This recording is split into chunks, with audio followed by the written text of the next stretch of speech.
I rise today in an unusual manner, and I want to be clear and explain that, but I just want to tell you what John Lewis said. And he really spoke not to members of the Senate or the Congress. He was really speaking to Americans. He said, "Get in good trouble, necessary trouble.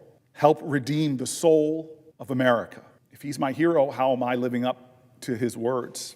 And if I think it's a call for our country, I have to ask myself how I'm living these words. So tonight, I rise with the intention of getting in some good trouble. I rise with the intention of disrupting the normal business of the United States Senate for as long as I am physically able. I rise tonight because I believe sincerely that our country is in crisis. These are not normal times in America, and they should not be treated as such. John Lewis, so many heroes before us would say that this is the time to stand up, to speak up. This is the time to get in some good trouble, to get into necessary trouble. I can't allow this body to continue without doing something different, speaking out. The threats to American people and American democracy are grave and urgent, and we all must do more. We all must do more against them. But those 10 words, if it is to be, it is up to me. All of us have to think of those 10 words, 10 two-letter words. If it is to be, if it is up to me, because I believe generations from now will look back at this moment and have a single question. Where were you when our country was in crisis and when American people were asking for help? Help me. Help me. Did we speak up? Where were you? Did you speak up? Did you speak up when Americans from across the country were all speaking up? More and more voices in this country speaking up, saying this is not right. This is un-American. This is not who we are. This is not America. Did you speak up? At stake right now are some of our most basic American principles that so many Americans understand are worth fighting for, worth standing for, worth speaking up for. Everywhere I travel now, I hear from Republicans and independents and Democrats who are afraid, who are worried, who are angry. And I think about John Lewis, who taught me that fear is not something to be shunned. It's almost a signpost that you're headed in the right direction.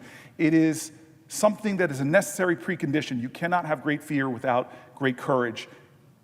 John Lewis would tell us that this is a time for great courage. He would tell us that anger is a fuel. It can consume you, debilitate you, or it could fuel you. Put yourself in service of others. I feel if my friend was here, if my hero was here, he would tell us and try to teach us that this is a moment to know that despair is only possible if you don't meet it as an agent of hope.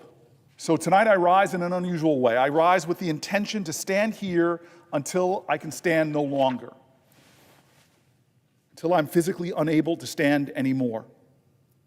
I'm going to speak up. I'm going to try to cause some good trouble in this body I respect so much. I'm going to try to cause what I believe is necessary trouble.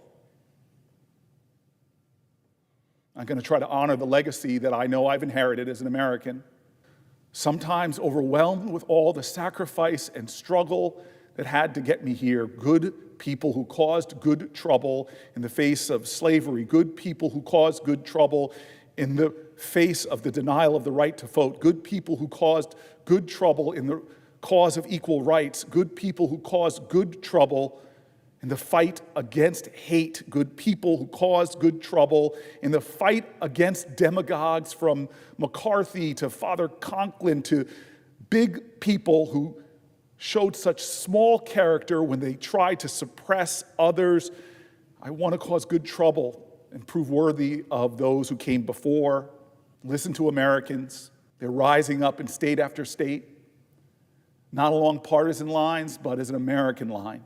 Not because they hate other Americans, but because they love America and know that what does love look like in public? It looks like justice. And there is so much injustice going on. I don't know how long I can stand, but I will stand and speak up.